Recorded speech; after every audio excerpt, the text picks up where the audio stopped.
Bonjour à toutes et à tous et bienvenue dans le JT de ce mardi 8 décembre. On découvre tout de suite le sommaire. Sauvegarde et redressement des entreprises, transfert d'activité en zone franche urbaine et résiliation infra-annuelle des complémentaires santé. C'est parti.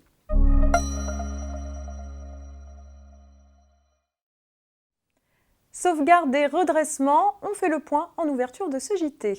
Parmi les mesures adoptées au printemps 2020 en plein cœur de la première vague épidémique, certaines visaient à faciliter provisoirement les procédures de sauvegarde et de redressement des entreprises en difficulté. L'ordonnance du 20 mai 2020 élargit d'abord l'accès à la procédure de sauvegarde accélérée. En temps normal, hormis pour les entreprises établissant des comptes consolidés, elle est réservée à celles qui dépassent un des seuils suivants: 20 salariés, 3 millions d'euros de chiffre d'affaires hors taxe ou 1,5 million d'euros de bilan. L'ordonnance supprime ces seuils d'éligibilité. Le texte prévoit ensuite la mise en place plus rapide des plans de sauvegarde et de redressement. Le délai de consultation des créanciers préalable à l'adoption du plan peut ainsi être réduit à 15 jours au lieu de 30. Conçues comme temporaires, de telles mesures devaient s'appliquer au plus tard jusqu'au 17 juillet 2021 pour la première et jusqu'au 31 décembre 2020 pour la seconde. L'adoption de la loi dite ASAP donne l'occasion au Parlement de les prolonger jusqu'à la fin de l'année 2021.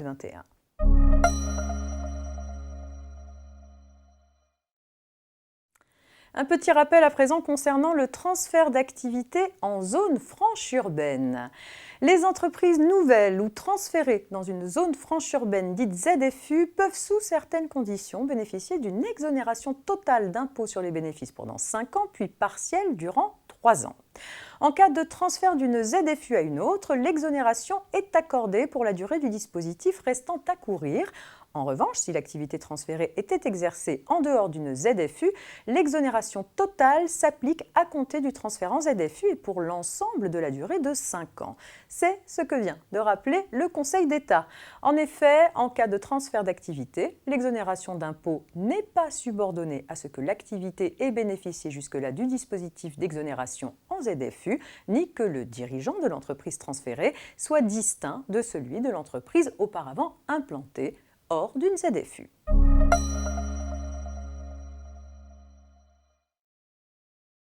Et on termine avec des précisions relatives à la résiliation infra-annuelle des complémentaires santé. Une fois que la première année de souscription est passée, les employeurs peuvent résilier à tout moment, sans frais ni pénalité, les contrats de complémentaires santé individuels ou collectifs proposés par les sociétés d'assurance, les institutions de prévoyance et les mutuelles. Il s'agit du droit de résilier le contrat avec l'organisme assureur et pas de l'acte fondateur qui met en place le régime frais de santé dans le cadre des régimes collectifs d'entreprise.